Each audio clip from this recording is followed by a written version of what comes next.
Aprenda isso, olha para mim, aprenda isso. O diabo se alimenta de pecado. Para ele entrar na vida de alguém, o pecado deve ser celebrado. E tem muita gente vivendo pecado em secreto, que por fora, a mamãe dizia, por fora bela viola, por dentro pão bolorento. Tem muita gente vivendo em pecado, achando que o mundo espiritual não vê. Você está sendo tolo. Sabe por quê? Porque o mundo espiritual conhece você, o mundo espiritual conhece a mim, e você tem fama espiritual. Eu e você, queridos, temos fama espiritual.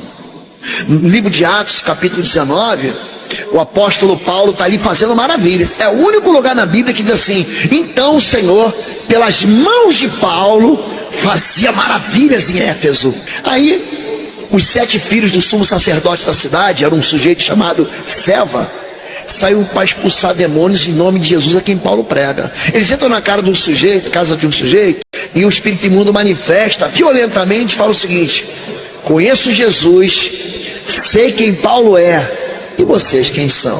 Eu e você temos fama espiritual. Então, antes de você dizer que você está sendo retaliado, antes de você dizer que você está sendo perseguido, preste atenção nisso. Viva a sua vida em compromisso de fé. Viva a sua vida com a confissão nos seus lábios. Todo mundo aqui é pecador, querido. Eu sou pecador como você. Todo mundo tem passado. Eu tenho passado. O nosso pastor Reginaldo tem passado. Os membros da igreja do Nazareno Rio Preto têm passado. Mas preste atenção nisso. O nosso passado não pode estar oculto em trevas. O nosso passado precisa estar confessado. Salmo 32, Davi diz o quê? Enquanto eu escondi o meu pecado, a tua mão pesou sobre mim, mas eu confessei o meu pecado e o Senhor tirou a minha culpa. Vocês entendem isso? Então isso é bom você entender. Tem muita gente que começa bem e termina mal.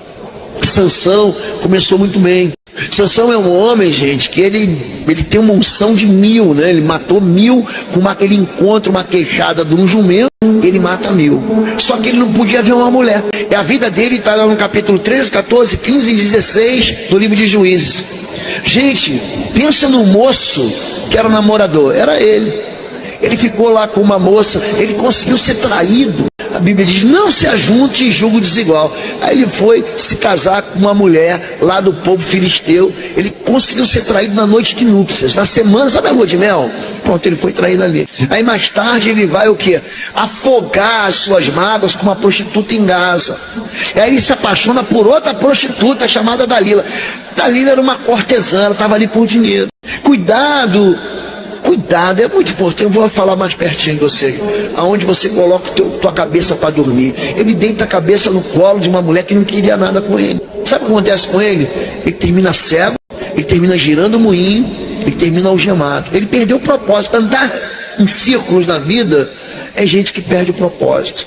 É um homem que começa bem, é um homem que vence. Ele foi a maior dor de cabeça para os seus inimigos. Ele tem vitórias maravilhosas no campo pessoal, mas são derrotas sucessivas no campo espiritual. Quer dizer, o mundo espiritual conhecia ele. A vida dele termina como? Ele termina que nem Saul se matando. Se você pega capítulo 16, verso 20, ele vai dizer o seguinte, de Juízes, ele vai dizer o seguinte: mais uma vez sairei como dantes e me livrarei. Mas aí a Bíblia emenda assim: mas ele não sabia que o Senhor o havia abandonado. Então tem muita gente que pensa que é evangélico, que é crente, porque foi batizado nas águas. Querido, o Espírito Santo vaza, meu irmão. Isso você precisa entender isso. Quando a nossa vida é uma vida de iniquidade. Vocês estão entendendo isso agora? Então, trabalhar com libertação vai exigir de você só uma coisa: seja marido de uma só esposa, seja esposo de uma só mulher. Honre teu pai e tua mãe, para que tudo te vá bem e os teus dias sejam longos sobre a face da terra. A Bíblia não diz que você vai ser perfeito, não é nada disso. Mas a Bíblia diz que você vai ser santo, ou seja, separado para Deus. A Bíblia diz que quando você errar, o pecado não pode encontrar um lugar aconchegante na sua vida, não pode encontrar um abrigo confortável. O pecado é algo que nem terra no olho. Enquanto você não tira aquela terra no olho, assopra aqui para mim, você não sossega. Entenderam isso? Você não pode viver uma vida de iniquidade achando que vai vencer as trevas. Sabe por quê? Porque as trevas, elas habitam dentro de uma lixeira. Sabe mosca? A A mosca é atraída por aquilo que é podre. É por isso que Satanás é denunciado em Lucas capítulo 11 como Beelzebu, o príncipe dos demônios. Sabe o que quer dizer Beelzebu? Quer dizer Deus das moscas, Senhor do esgoto, Senhor da sujeira. Os piores casos de libertação que eu enfrentei, gente, já fiz libertação com babalorixá, com satanista, com bruxo, com mago, com gente que saiu da Umbanda, da Quimbanda, do Candomblé. Gente, já fiz libertação com todo tipo de gente. Sabe quais são os demônios mais resistentes? Não são as legiões, são os demônios que são convidados na vida da pessoa. São pecados que a pessoa gosta de pecar. São pecados que ela pensa que não tem problema. Eu conto assim muitas experiências que eu tive de libertação. Pecados da amargura. Eu não vou perdoar. Pronto. É ali que ele está. É a amargura, é a culpa, é o ódio, é o ciúme, é a inveja. Isso são pecados que ninguém vai ser excluído da igreja por causa disso. Ele vai guardar um ódio seletivo no coração dele. Você exclui quem cai no pecado da imoralidade, né? Quem comete um crime, essas pessoas são excluídas da igreja. Mas quem guarda e abriga no seu coração pecados secretos, esses são os piores demônios que tem. Você não tem dificuldade, é muito interessante, quando o pecado ele é ostensivo, não tem problema, são os pecados secretos. Por quê? Porque Satanás, ele habita no lugar de escuridão. É por isso que a gente liga Satanás ao ocultismo. O que é ocultar? É esconder a verdade. E Jesus vai dizer o seguinte: conhecereis a verdade vos libertará. Aqui ele não está falando só de conhecer a Bíblia, ele está falando de você abrir o teu coração, de você confessar as tuas iniquidades, os seus medos, os seus abusos. A gente está hoje vivendo um tempo que você olha para a igreja e o que tem de gente que foi descartada, foi lançada fora, o que tem de gente que guarda no seu coração ódios secretos, pessoas que foram violadas na infância, foram abandonadas, sofreram tentativas de aborto, cujos pais ofereceram seus filhos, famílias disfuncionais. Gente, os demônios estão entrando na vida das pessoas quando elas são pequenas. É lógico que chega aquela fase da adolescência, da juventude, em que os pecados eles começam a ser escolhidos, a pessoa toma uma decisão de pecar. Eu vou ali fazer uma consulta no terreiro de ocultismo, eu vou ali fazer um trabalho enterrado, eu vou ali no lodo, na lama, eu vou fazer um pacto de sangue. Tem muita gente que faz isso em nome da ganância, em nome do prazer, enfim. Mas muita gente, é muito comum eu orar pelas pessoas e o demônio falar aqui, eu estou aqui desde o ventre da mãe, eu estou aqui desde a infância. Aliás, em Marcos 9:22, Jesus, um pai, e também Mateus 17, é o mesmo texto, Mateus 17, Marcos 9, um pai traz uma criança endemoniada. Ele fala o seguinte, eu trouxe o meu filho aos teus discípulos, eles não conseguiram expulsar o demônio. Jesus, me traz um menino aqui. Quando aquele menino, a Bíblia diz que o Espírito viu Jesus. Aprenda isso.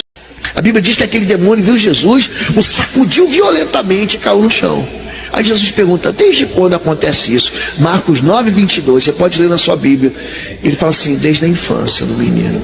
Quer dizer, a impressão que a gente tem é que era um jovem, e desde bebezinho, desde pequenininho, aquele demônio atormenta a vida dele. Então são pessoas que estão sendo perseguidas por isso há anos. Entendem agora?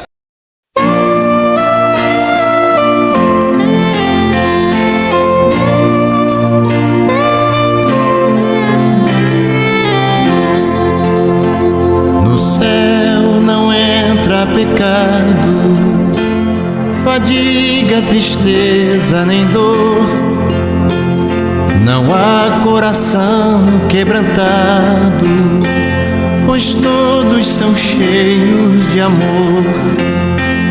As nuvens da vida terrestre não podem a glória ofuscar do reino de gozo celeste que Deus quis pra mim preparar. Irei eu pra linda cidade, Jesus me dará um lugar com os crentes de todos cidades, a Deus hei de sempre louvar. Do céu tenho muitas saudades, das glórias que lá hei de ver.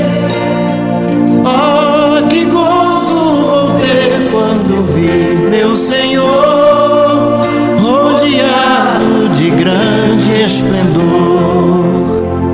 Pagar não é necessário a casa que lá hei de ter, e meu eternal vestuário no céu nunca vai se romper. Jamais viverei em pobreza, aflito no meu santo lar. Ali há bastante riqueza, da qual poderei desfrutar.